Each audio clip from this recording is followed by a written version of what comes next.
I'm Dr. Elias Warren, a mathematics professor at NYU, and I've spent years tearing apart paranormal nonsense online. Grainy YouTube videos of ghosts that are clearly dust motes or UFOs that are just drones. I comment with equations proving lens flares or atmospheric distortion. It wasn't just fun, it was a duty to expose bad logic. But last month, I got a reply under one of my snarky comments on a shaky video of lights over Montana. Big shot professor, if you're so smart, spend a week in Bannack. Alone. Bet you won't last 2 nights. The user dropped coordinates for Bannack, Montana, a deserted gold rush town in the Appalachians, known for its eerie history of murders and a crooked sheriff. I laughed, but the dare gnawed at me. I booked a 5-night trip to prove them wrong.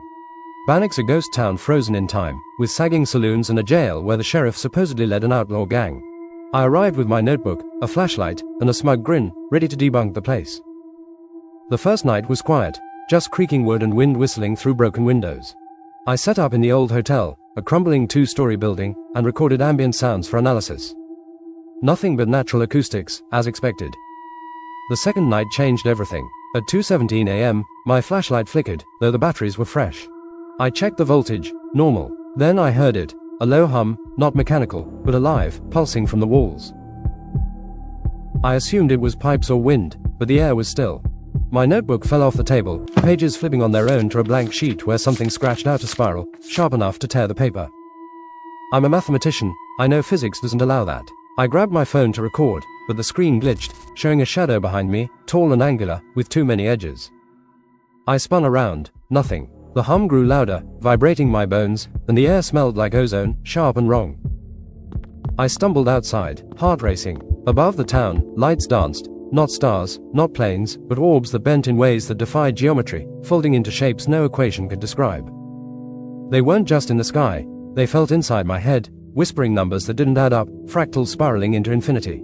I thought of extraterrestrials, or something older, ultra-terrestrial, like God's mathematics couldn't touch.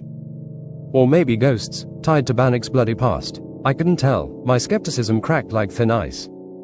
By dawn, I was back in the hotel, shaking. I found scratches on my arm, forming a pattern I couldn't decode, not random, but not human.